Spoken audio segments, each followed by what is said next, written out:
अभी कुछ समय पहले डोनाल्ड ट्रंप ने भारत की इकोनॉमी को डेड इकोनॉमी बताया था। अब उसी डेड इकोनॉमी को लेकर अमेरिका से ही बहुत बड़ी खबर सामने आई है। खबर इतनी बड़ी है जिसका अंदाजा आप इस बात से लगा सकते हैं कि 2007 से, यानी जब भारत में मनमोहन सिंह की सरकार थी, तब से भारत को कोई ऐसी खबर नहीं मिली। 18 साल बाद भारत के लिए खुशखबरी सामने आई है और ये खुशखबरी अमेरिका की एक एजेंसी ने दी है। एक तरह से अमेरिका की ही कंपनी ने टैरिफ को लेकर डोनाल्ड ट्रंप के गाल पर तमाचा जड़ा है।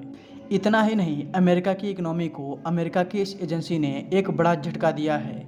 वीडियो शुरू करने से पहले आपसे एक रिक्वेस्ट है कि एक वीडियो बनाने में रिसर्च से लेकर एडिटिंग तक कई घंटे निकल जाते हैं। इस एक वीडियो के पीछे पूरे दिन की मेहनत होती है, इसलिए आप चैनल को सब्सक्राइब जरूर करें। चलिए वापस अपने टॉपिक पर आते हैं। दुनिया में इस समय 3 सबसे बड़ी रेटिंग एजेंसियां हैं जो दुनिया के विभिन्न देशों की इकोनॉमीज को रेटिंग देती हैं। इनके नाम हैं स्टैंडिंग एंड पुअर, मूडीज और फिच। इन एजेंसियों को रेटिंग के आधार पर ही दुनिया के विभिन्न देशों में विदेशी निवेश आता है और विदेश से लोन मिलता है। अगर किसी देश की रेटिंग खराब है तो उस देश को लोन देने से बचा जाता है।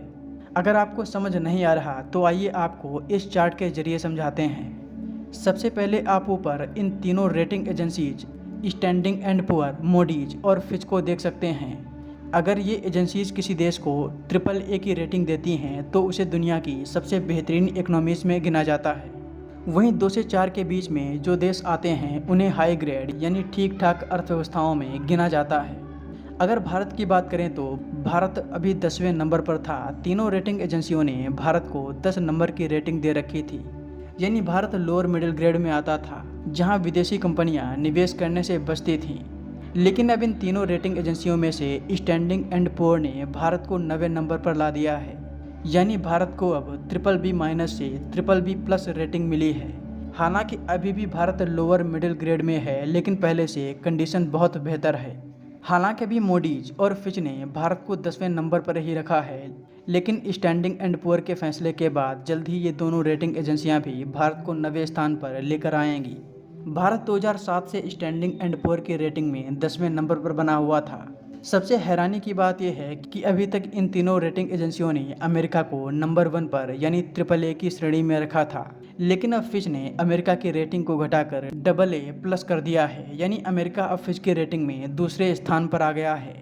स्टैंडिंग एंड पुअर ने भारत की इकोनॉमी को लेकर कहा है कि भारत 2022 से 2024 के बीच लगातार 8.8% की स्पीड से ग्रो कर रहा था और अभी भी भारत 6.6% की स्पीड से ग्रो कर रहा है।